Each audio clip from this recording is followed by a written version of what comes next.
We haven't talked too much about soulmates or that kind of idea. I was wondering what you thought about that. Yeah, what is that? Well, very often you'll meet someone and you'll feel an extra resonance with them. And we've noticed, and this surprises people when they hear it from us for the first time, that it is as likely for your soulmate to be someone who just gives you that warm, fuzzy feeling that you've come home, as it is for you to find the soulmate who just makes you feel livid and angry.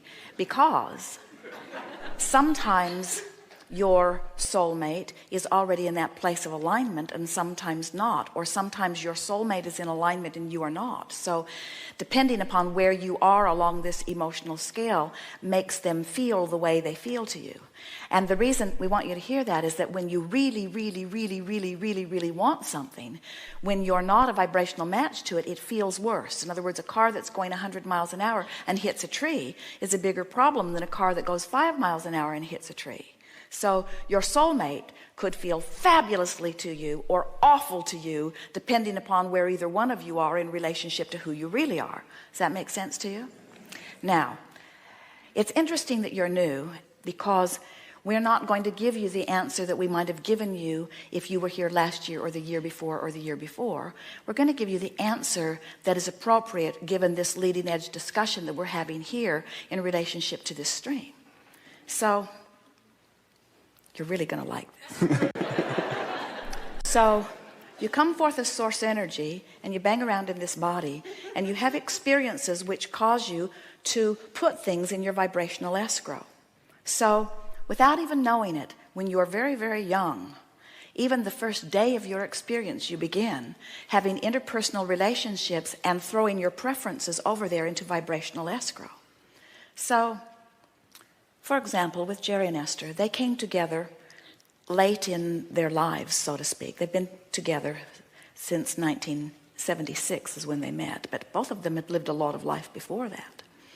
And as they were living life apart from each other, each of them were having experiences with others and experiences with life that was causing them to identify who they really are. So a vibrational escrow for each of them was forming. And unbeknownst to either one of them, life was causing Esther to create a vibrational escrow that was the identical, or nearly so, vibration of the vibrational escrow that Jerry was in the process of creating. Now, what that means is both of them were source energy coming in and same vibration coming in.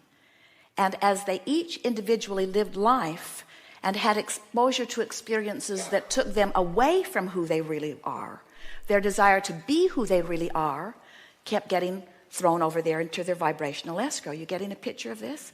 So here they are, bipping along through life. You all are doing this individually, while who they really are, who they had each become, was over there being tended by source energy, calling them each to it.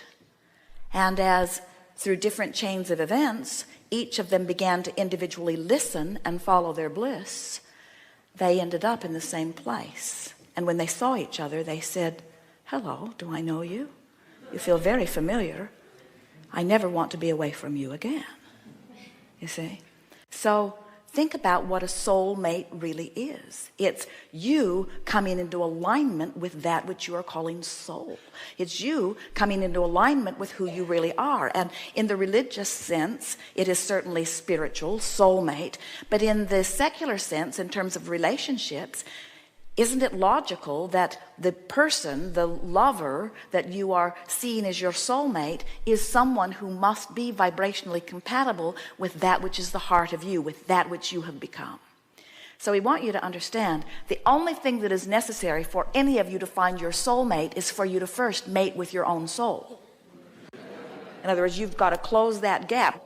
And it's an interesting thing because it's a very frequent thing that someone will be banging around and they will go to Alcoholics Anonymous or something, and they'll get turned around and they will come into vibrational alignment with who they are, and they will feel so much better as they come into alignment with who they are, and they temporarily don't really have access to their soulmate because their soulmate's still over there making amends to the people they have wronged.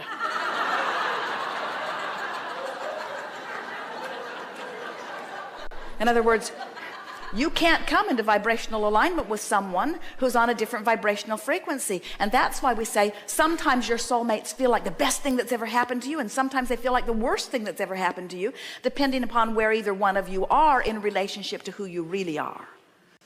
For a new person, you really ask a leading edge question.